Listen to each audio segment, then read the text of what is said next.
You don't really love yourself, do you? At least not yet. You see, self love is an incredibly hard thing. It was something that I struggled with for years and years and years before finally, it feels like in the past 2 months, it's all clicked for me. And I know that that's usually how progress feels. It doesn't click, it doesn't click, it doesn't click, it doesn't click. But you're still making progress, you're still working day by day, and then all of a sudden, boom, it hits. That's how progress feels. It's not how it actually goes, but it's how it feels. So, because I know it's hard, because I know how much strife it can put people through, I am here to help you. And I want to give you a few tips and tricks for things that worked for me on my self love journey. I think the number one most important thing to keep in mind is that nothing teaches better than life experience. So, having a breakup that was caused because I didn't love myself enough to realize whether it was the wrong person for me was incredibly impactful. That was a absolute huge catalyst to developing my self-love. So number one, it's life experience. You have to reflect on certain times where things might have, or situations might have not gone in your favor because you put yourself there because you lacked self-love. That's one. Another thing is mindfulness. Mindfulness meditation, focusing on your breath. Those, I've been practicing it for 2 years. I've been practicing mindfulness meditation for 2 years.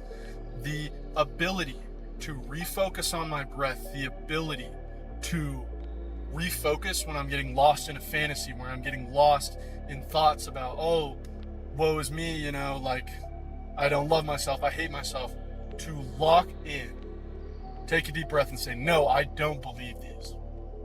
And I'd much rather believe this, has been a crucial part of developing self-love, because your brain will fight you, because it is trying to hold on to habits and patterns that have kept you surviving for years, but you don't want that anymore.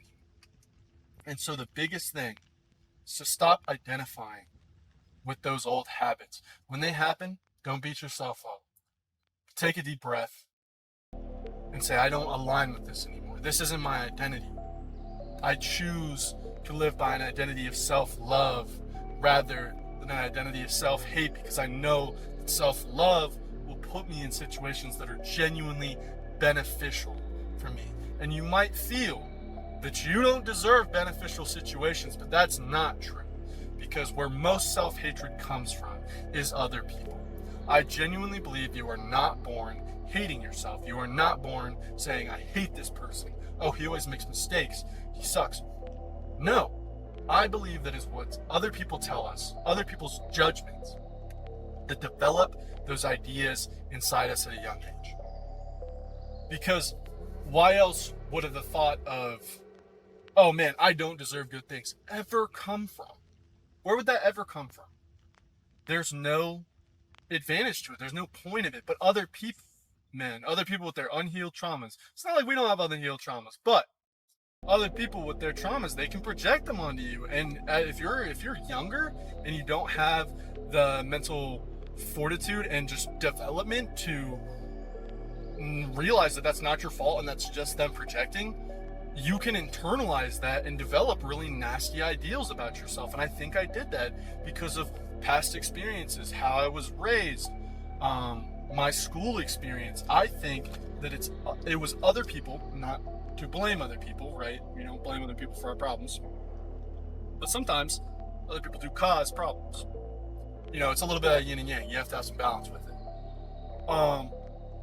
But while it might have not been your fault, it is your responsibility to heal for yourself. I mean, genuinely, who wants to be stuck in that state of self-hatred? It's miserable. I know, because I've been there for years, or I've been there for years. And now that I know what it feels like to genuinely love myself, to say, you know what, other people's opinions aren't my responsibility and they don't affect me, and go out and do what I want to do and live life for me, There's nothing, not a single thing on this planet that is better feeling than that, in my opinion. Sex, money, drugs, don't care. Self-love is the best state. I would say it's a state rather than emotion that I've ever found myself lucky enough to experience. And that's why I wish to share it with you guys. That's why I wish to continue passing on my experiences, my knowledge, what I gained from my self-reflection, because I know what it's like to be there. And you have to grieve. You have to grieve parts of yourself that want to hate you, that want to say, no, I don't deserve this good thing, or, oh my gosh, I'm never going to find love, so I have to attach to whatever person comes first. And that is incredibly unhealthy. That has led me to incredibly unhealthy places, to incredibly unhealthy relationships. It's led me to self-destructive behavior from people I genuinely liked and pushing them away. And I don't want... I would much rather teach other people, give that experience, or at least give my 10 cents, so that people can come to their own conclusions and develop their own sense of self, so that they don't have to struggle. Okay, why is this motherfucker trying to race me? Hot damn. Sorry, guys. So that people don't have to struggle with their own sense of self-worth, so that people have an easier time developing that. And this video probably isn't going to fix it, but it can be the stepping stone, the first step on a 1,000-step journey to self-love. And that first step is one of the most crucial ones. The other ones are when you feel like you've been making progress and then you go backwards a little bit. You maybe dip into some of those old habits and you say, fuck, did I really make no progress? You did. Because the perspective of, oh shit, did I go backwards, means you went forwards. That's all I'm saying. So when that happens, because progress is not linear, it is not linear. Remember, be kind to yourself. Because you are doing one of the hardest things that anyone can do on this planet. I genuinely believe that going from self-hatred to self-love is one of the hardest journeys. And it's a long one too. For me, it's been probably 3 years. And multiple different fuck-ups, life experiences, bad states that I've been in to really say, holy shit, I gotta love myself and I gotta live for me and I gotta choose to do things for me and not wait around. Because I used to wait around. I used to wait around for this person, right? I was really kind of enamored with romance. And so I'd say, I gotta wait around for this person.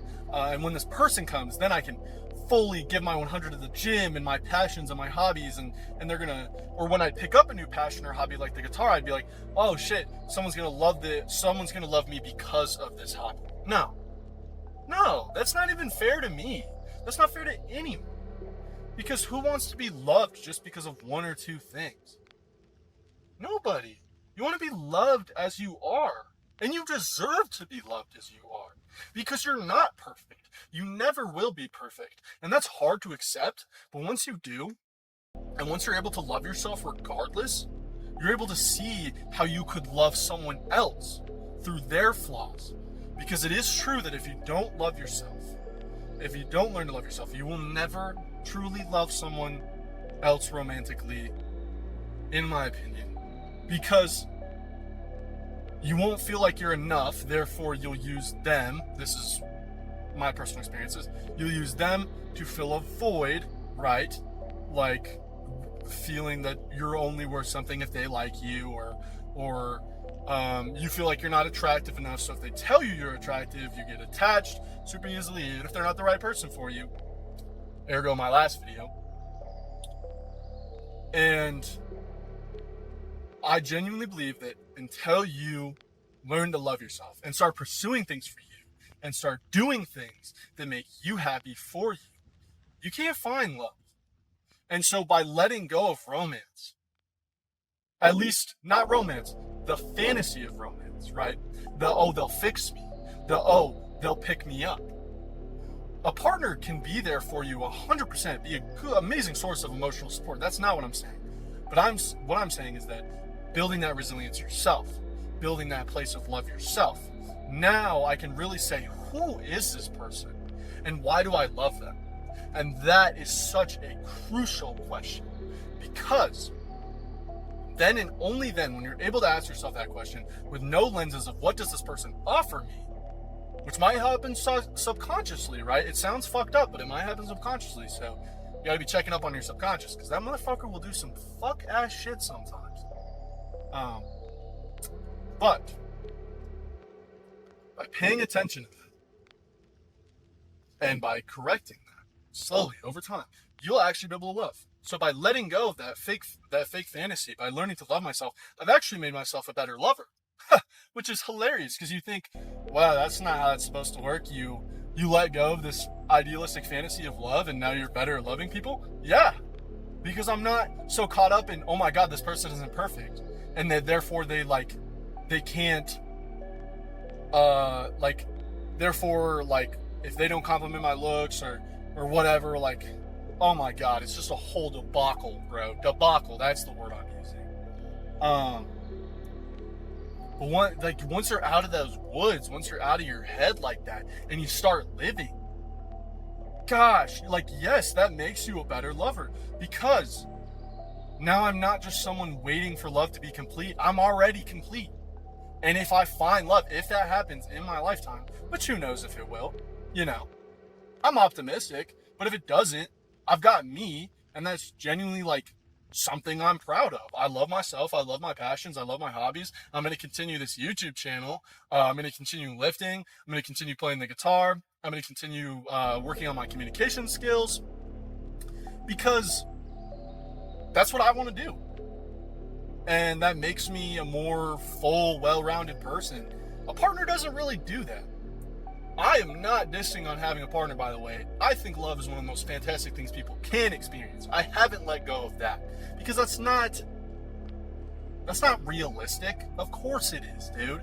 But I'm also loving myself. So I'm getting that sense of love, that feeling of love, right, with me. That's crazy. That's how I know that loving a partner is going to be, if it happens, right, is going to be gas, because I love myself, and loving myself is gas. Even though I'm not perfect, even though I've got flaws, I still love myself regardless. So I know that I can reflect that upon someone else. And if something happens, I'd be like, dude, of course, you're flawed. And I'm flawed too. And no matter what feelings I feel, I'll be able to work through this, and we'll be able to work through this. So that is my argument, my thesis.